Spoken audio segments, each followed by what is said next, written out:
Alright, what's up, everyone? This is Sam, coach of your Great Lakes Aces, and here we are.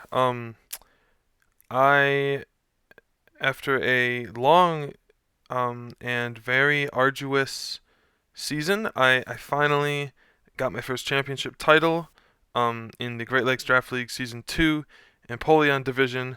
I am still, this was 2 days ago now, and I'm still just beyond, like, besides myself that I was able to pull it out and put it together and all that stuff. So basically, I'm gonna be doing interviews with the other champions, but obviously, interviewing myself sounded like way more work than I was willing to put in. So because of that, I'm just gonna be doing this champion report instead, going over some stats from my season, how each of my individual mons performed on my team, and overall just looking at the overall performance of my team. So with that being said, we're going to start with the original draft. So this was the original draft. Um, I was really high on the first four there. Um, Ninetales, Rotom, Venu, Cinderace seemed like so good of a like such a good combination, and we'll find out later based on the stats it did not disappoint. Um, Guzzlord, Aromatisse, and Berserker I was also really excited about because it was a pretty good fantasy core that all functioned together under Trick Room, switched in for each other into things really nicely, was just a solid mode. Could I have gone something better than Guzzlord, like Drampa or Dragalge? Yes. But I just wanted to make Guzzlord work. That's pretty much it. Um, and then Perlin was just an absolute steal in tier four. Um, it was, I kind of figured it would be my primary fake out. I wasn't aware of just how hard it would carry me, but we'll find that out again soon enough. Tauros was there, just again, good value in tier 4, good speed tier. Um, get some coverage my team didn't already have, like it was another, like a Rock Slide user. Um, it was Intimidate with the option for sheer force and stuff too. Drizzile was just a tier 5 that does some stuff. Throw was the same way. Throw is a decent coaching target. It's good under Trick Room. So it was just like, good value. So from there, I made quite a few trades throughout the season. So during week 2, I believe, I DM'd Wolf and I was like, hey, because he had Braviary. And I think the one thing about this draft that I was missing a Tailwind setter, which I don't think it needed, but I think it would have appreciated. Um, it was missing a Tailwind setter, and it was missing Intimidate Deterrent for Cinderace, which I really like to have, and just kind of it evaded me in the original draft because Braviary got taken. So I decided, you know what? I'm gonna reach out to Wolf and I'm gonna see if he'll trade me if he'll let me give him anything for Braviary. Because out of my tier threes, Guzzlord and Aromatisse, pretty much, I think both of them could have been replaced, and so I was feeling pretty decent about getting rid of one. Well, he ended up taking Guzzlord for it, and I wasn't super thrilled about dropping Guzzlord, but I felt I felt really good about it. Like, Braviary offered a lot more to the fast mode than Guzzlord did, obviously. And honestly, throughout the season, as you'll see again when I go over individual stats, I really didn't run Trick Room hardly at all. Um, so then my free agency trades, I actually dropped Tauros for Xatu so that I could trade Xatu, um, or so that what was it? Yeah, so that I would have Tailwind. But then that was week 1. But then Wolf was like, I'll give you Braviary for Guzzlord. So then I'm like, well, crap, I don't need Xatu anymore. So then I dropped Xatu for Greedent so I would have a Trick Room, another Trick Room Mon, and so that Wolf could get Xatu. I then dropped Greedent for Druddigan later because I just kind of didn't really need Greedent, and I thought Druddigan was better as a Dragon type for my fantasy TR core. And then Drizzile for Cryogonal, Rolo was generous enough to make this trade pretty surprised it happened, but it helped because I had um, a Lando team the following week and a Garchomp team the week after, so it came in clutch. And then my playoffs trade, which was a trade that we were all allowed one trade right before playoffs started. I traded Dredigan for Manectric, and I'll explain that one.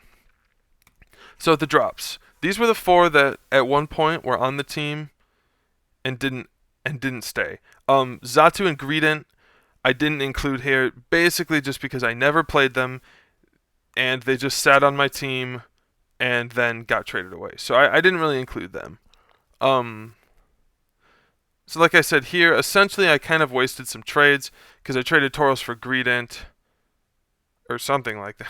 It's such a... I traded Tauros for Xatu, so this is even more convoluted than I put here. Tauros for Xatu, Xatu for Greedent, Greedent for Dredigan, Dredigan for Manectric. So that it was a lot of wasted trades, but I felt like the rest of the team didn't really need to be touched, and so I just kind of had a couple slots that would needed tweaking.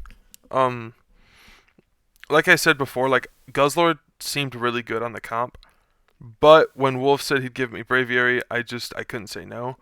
Um, I actually forgot I did drop Tauros for Xatu, not Greedent. Um, but I did drop Greedent eventually um, because I wanted that dragon typing.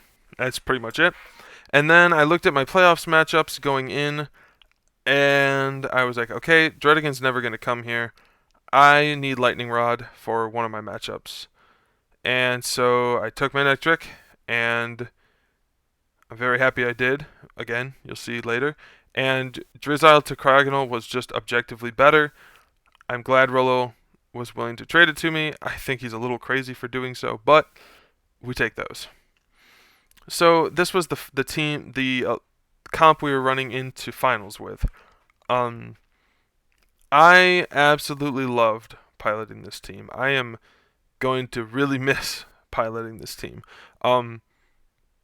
It just had so many options. It had so many good bulky pivots with Berserker and Rotom Wash. It had a really good hyper offensive core that had a million ways to boost its own offenses. Ninetales could set Sun for Cinderace and Venu. Both of them love Sun. Berserker could give Steely Spirit boosts to Cinderace and make Steel Spike KO everything. Rotom just switches into Venu and Cinderace literally perfectly, almost. Like, it just proved to be so good. And Braviary denies or deters Intimidate, gives me Tailwind. Overall, it just like I had good speed control. I had a really good Prankster Mon. I had a couple fake out users. I had a usable TR matchup or a usable TR mode, and I had an one of the best fast modes I may have ever seen. Or at the very least, one of the best I've ever drafted. I am so unbelievably high on this comp. So that being said, some interesting stats here. So regular season, I went 9-1 with a plus 14 game differential. All of my wins were 2-0, except I won 2-1 against Rolo, Hunter, and Dina in my last 3 weeks, and then I did lose 2-1 to Jaden. I locked the second seed into playoffs, which meant I got a bye through first round into semis, and then I played the winner of seed 3 versus seed 6, which was Dina versus Yasha. My most brought Pokemon was Cinderace. I brought it to 25 games. It really, really performed in playoffs. My least brought Pokemon was Manectric because it actually did come to 0 games. But from my base roster, it was Throw, which came to 2 games. And then my kill leader was Cinderace with 37 KOs throughout the whole season, including playoffs. Like, I mean, the numbers don't lie. Cinderace was amazing on this comp. But anyway, so getting into the individual mons here. So first up, we have Cinderace. And Cinderace was it was probably the best offensive piece on the team. I had Venu, I had Rotom, but this really, like, Cinderace really was so good. It required a little bit less setup than Venu, but still appreciated setup. like I said, it was my kill leader with 37 kills. As you can see, I ended up, it was my most brought Pokemon, so it makes sense, and I did bring it to every single week. I think it's the only Mon that I brought to every single week, because I think Venu missed 1 or 2 weeks, and so did Purloin. Um, but as you can see, my most common item was actually White Herb. But the nice thing was, I have run, like when I ran a Cinderace team in VBA Season 2, I always hated running White Herb because I would miss calcs sometimes without like a Life Orb or Expert Belt. But because I had Sun and Steely Spirit and stuff like that, and Ninetales Howl, which also came in clutch of a couple weeks, it just like it just performed so well. And I didn't always need that item to hit calcs, which is why I was able to run, Lumberry a couple times. Choice Scarf was so good in my finals match. One of my favorite sets I've ever brought. Um, Quite a few weeks I did um, run normal Cinderace and not Gmax because I either wasn't bringing Ninetales or had some kind of flowchart where I either needed another weather option or my flowchart just didn't really love having Purloin or Venu fit in there, or Ninetales, not Venu. So being able to set Sun, this thing picked up some ridiculous KOs this season. With Sun and Howl support from Ninetales, it pretty much was just killing anything. In my semifinals match versus Dina, it O-code a Dynamax Mesprit with a Max Fireball. Sun was up, I got a Howl boost, and it just died. I I couldn't believe it, and it's not like non super effective move as well. Um, it 1 week. This only happened 1 week. I think I brought it 2 or 3 weeks. Um, it was a good coaching mon next to Braviary. Cinderace Braviary is actually one of my favorite leads because it's like, okay, if they lead Intimidate, you just max Braviary and coach it. If they don't, you have an option. You can set Tailwind and start clicking Airstream, or start clicking moves with Cinderace. You have a lot of options. It's so flexible. Um, and then ultimately, like just with Venu and Rotom, I think the strongest point of the team were those three and how they interacted offensively and defensively, really. But how they all just like, yeah, they just interacted so well, and yeah. But next up is Venu. I believe this had the second most. Yeah, this had the second most KOs on our team with 31. Um, Another offensive powerhouse. And as you can see here, I also ran a lot of items on this. A few more resist berries than I did on Cinderace. Weakness policy. This was actually, fun fact, my week 3 match where I played against the LSJE monsters. I brought weakness policy Venu, and that was actually the only time I ran a weakness policy on this team. I kind of never needed it. Vine Lash Chip was huge for things like Rotom and Ninetales and Berserker to pick up KOs in the back. I Sleep Powder actually, this is the first time I've ever, well, this is the first time in a long time that I've run Venusaur. I had it in the first draft league I ever did, and it did well. But I didn't click Sleep Powder that much. I clicked it more. I clicked it a lot in finals. I clicked it twice in finals. But other than that, I probably clicked it less than 8 times this season.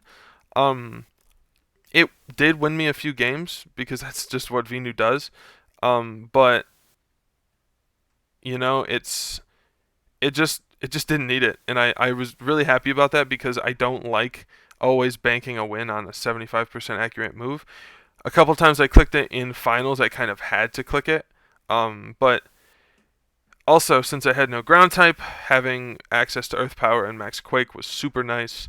But yeah, I mean, as you can see, like, I might end up sounding like a broken record pretty fast here, just because I'm going to keep saying the same points over and over. But super diverse with items. Life Orb was the most common, but yeah, it was just so good.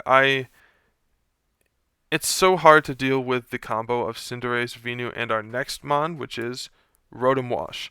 Um, Another one where Life Orb was the most common item, and then yeah, so this one came to 18 games, had 14 kills, and this was such a good glue piece for the team because not only did it provide um, a good semi-offensive non-max option, because Cinderace usually wants to max, and Venusaur also usually wants to max, and so Rotom just proved to be a really nice non-max like late game cleaner, and with the utility of stuff like Will-O-Wisp and Scarf Electroweb, which came one week, it was just so good.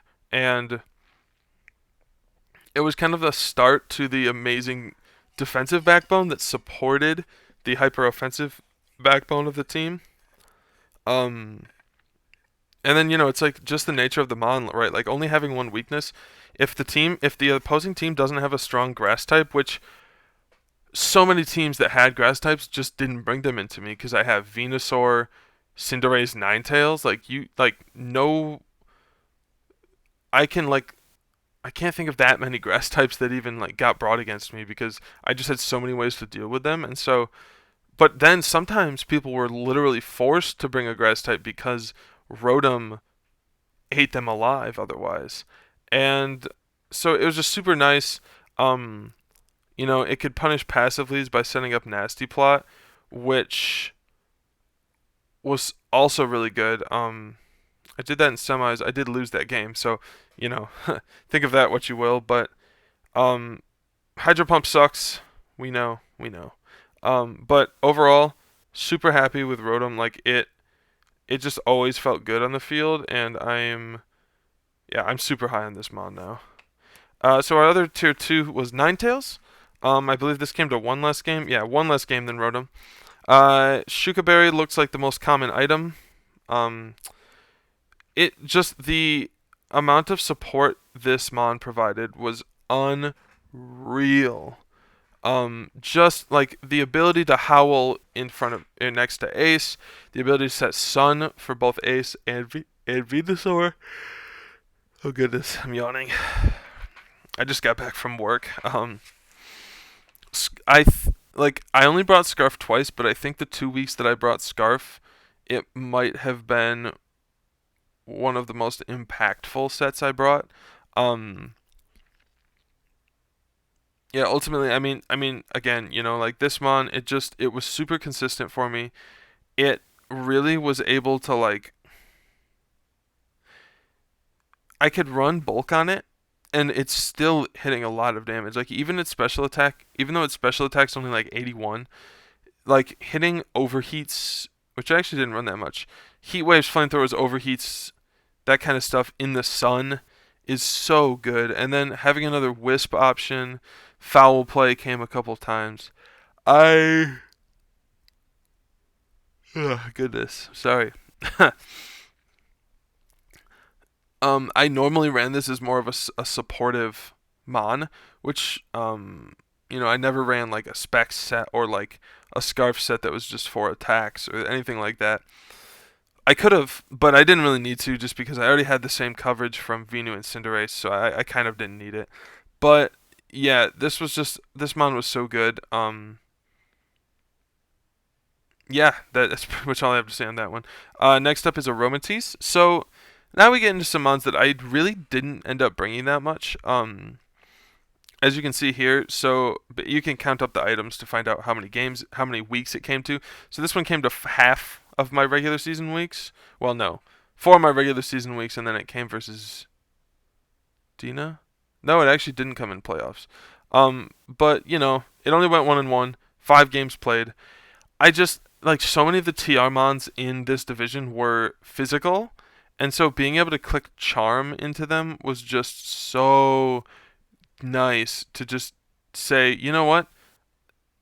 You just can't even bring this now. Like your Glastrier, I ran Iron Ball Charm against a Scavalier with After You next to Cinderace to kill it. So like I, it just proved to be so nice because almost nobody even brought TR against me because of this, and um and then again, like 99 special attack Moonblast, it's bulky enough that I could invest a little bit into special attack and then actually get some decent calcs on mons that are fairy weak.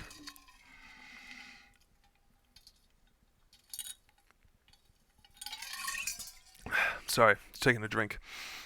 But yeah, again, like I have a lot less to say on this mon, but the times it came out, it did really well. So next up is Braviary.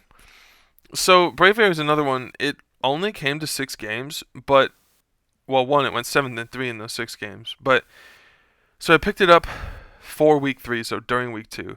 I know I already talked about this, but Tailwind and Defiant were super valuable for my team.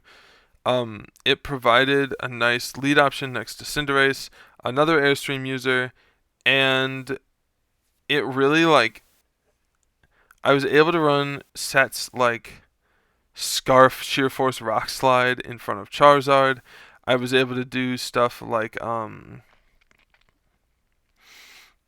Defiant or next to coaching Cinderace with Tailwind and 3 attacks, and then you just max it. And then game 2, you set Tailwind and max Cinderace instead. Really good. Yeah, like this is just when I was able to bring it, which again I didn't bring it that often. The option of having Defiant just makes people nervous to click any debuff move because if the opponent reads that and switches it in, like they're screwed.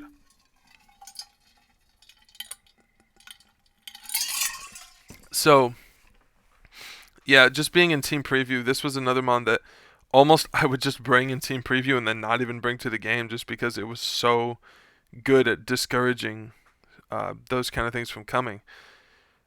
So next up here we have Berserker.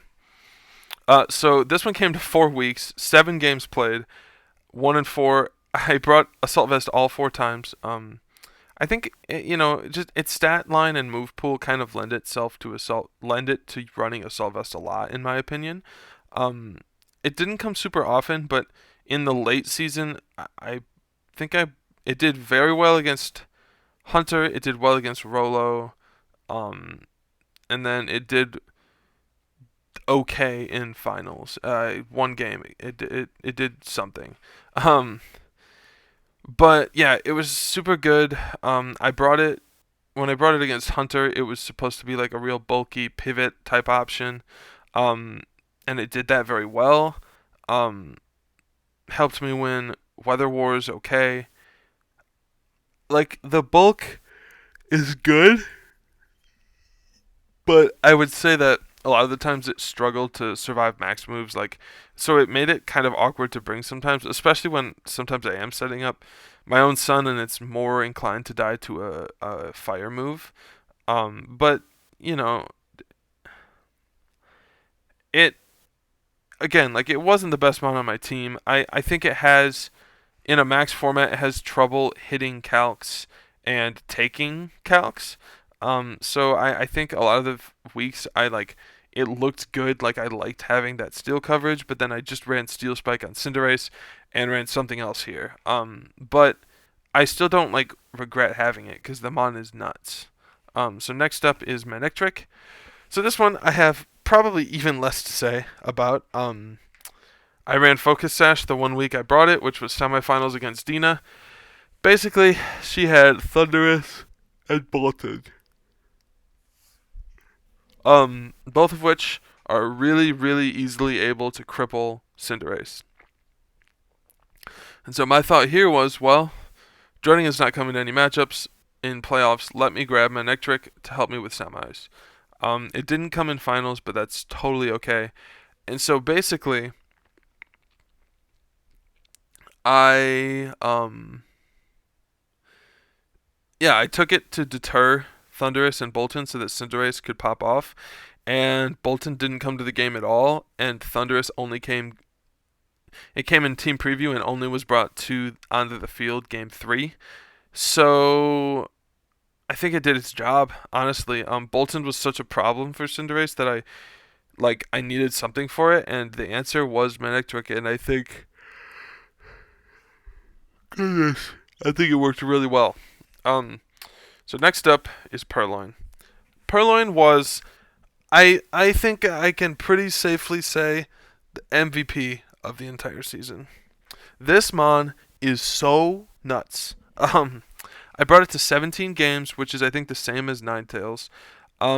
Sash was, expectedly the most common item I brought on it. This Mon was just so good. Like, it literally never hit the field, and I'm like, oh man, this Mon can't do anything. I wish I had something else here. Like, Fake Tears next to Rotom and Venu came multiple times. Sunny Day against opposing weather teams and to set sun for Cinderace and Venu came multiple times. Fake Tear, or I already said Fake Tears. Fake Out was nice, but wasn't actually the main thing that was good about it, because it is kind of a slow Fake Out. Charm was amazing. T-Wave came like once or twice, not too often. But it was just like, it has so many moves it can run that can disrupt what the opponents are trying to do so much that it's like they almost have to take a few turns to learn what Purloin is doing that game. Cause like in finals, like I brought Trick Lagging Tail. I hadn't brought Trick once the entire season, and I don't know if that's like a contributing factor to Hunter not seeing it, like not, or to it doing so well against Hunter or not, but I have no idea. But I can't stress enough how well it supported the hyper offensive core that I had going on my team, and it just provided so much denial to like stupid setup or stuff like that with like Prankster Charm, Prankster Taunt, that kind of stuff. It was just un unnaturally, unexpectedly good. Um, I'm in love with this mod now. So next up, last two, really not much to say here. Cryogonal came twice. It ran Choice Scarf both weeks it came. I picked it up for week 4, brought it into the 4 times week ice matchups. Oh no, I didn't actually bring it into the Garchomp team. I brought it week 5 versus Jaden, where I lost. No, I didn't. I brought it week 4 versus Toby, which I won, and then I brought it in week 10 versus Dina. And I mean, I had good enough speed control without it. It was just better than Drizzile, which is what I had. Having stab ice moves was nice into those teams that had 4 times ice weaknesses. But other than that, that's pretty much it here. Same for throw. Iron Ball and Flame Orb, decent mon. There was like 1 or 2 weeks where it looked really good, and other than that, it looked really bad, and I never considered it. But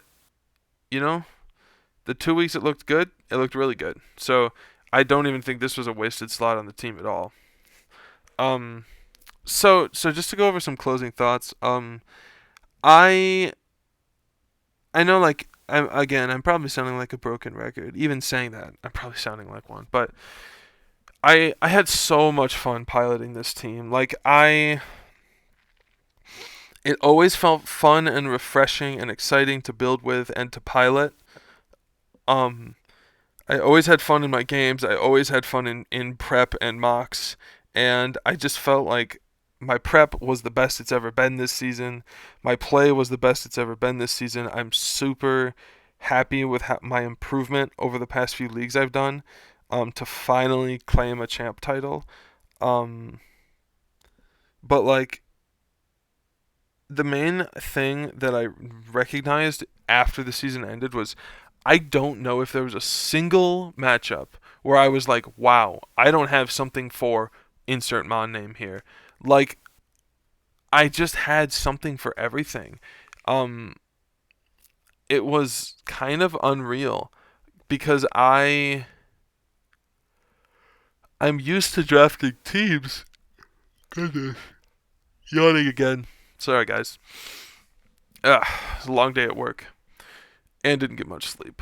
But like, anyway, so I'm used to drafting like good teams, but they I feel like sometimes I'll have like one or two matchups every season where it's like, ooh man, I don't have anything for blank. And this season, I kind of had something for everything. Like even the big threat mons like Celesteela, Glastrier, Metagross, stuff like that. Like I had stuff for all of that, and it just felt so nice to not have to stress about those things as much as a lot of other comps do.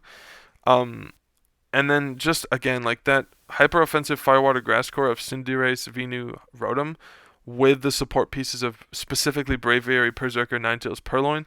That core of seven was just the main meat of the team, and it just again it was so good. And I really I'm honestly proud that I drafted such a good team because yeah, I mean, to a certain extent, right? The team does work. I mean, I think my goal always is to make the team do the work for me, so I don't have to, right? Like that's the end goal, and I felt like it did that quite a bit.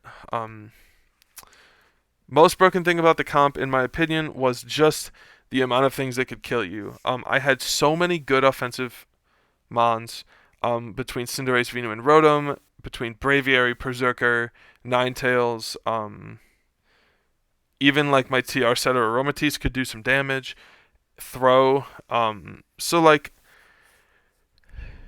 it just like I talked to a few coaches who prepped for me.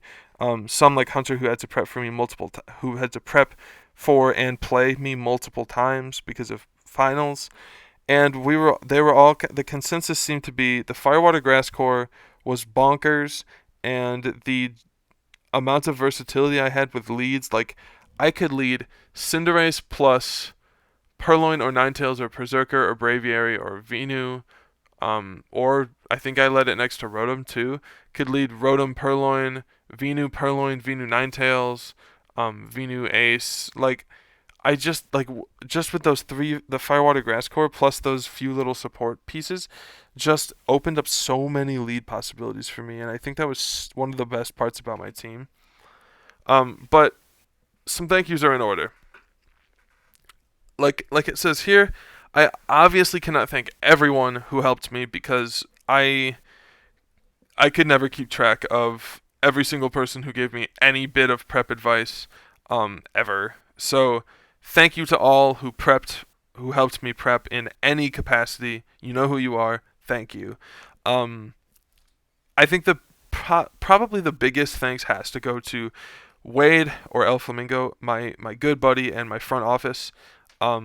He helped me every single week with prep and running mocks, and I think that my prep process with the help of Flamingo was the best it's ever been, and I felt like that was one of um, the strongest factors I had going into the season, or one of the advantages I had going into the season. And so the other one, Mboss, he helped me with mocks and prep for finals because of some time zone stuff, busy schedules, a late scheduled match. Wade and I couldn't actually run mocks for finals, so Mboss stepped up and I asked him, and he was like, "Yeah, let's do it." So he helped me decide on the sixth mon, which was Purloin, which ended up doing so much work. And yeah, Mboss Mason, thank you so much. Toxic, helped me with the draft before the season, so thank you to him. All the VC homies, you know who you are, and everyone else who helped me with prep, thank you all so much. I would be while I fully while I'm very proud of myself for winning the season, I also am would be absolutely lying if I said I did it 100% alone. Did I play everything alone? Absolutely. Did I build most of my own stuff? Absolutely. But did I have some incredible players and friends who helped me throughout the entire season, absolutely as well. And so, with that being said, this is Sam, or Wakeman VGC, or Wake, whatever you want to call me. Thank you everyone for watching. Thank you to all who participated in this season of the GLDL. It was so fun. Even if I lost, I had a blast. And yeah, I will see you guys next time with some interviews with Panda and Freor and whoever wins Squirtle. Thanks for watching, everyone.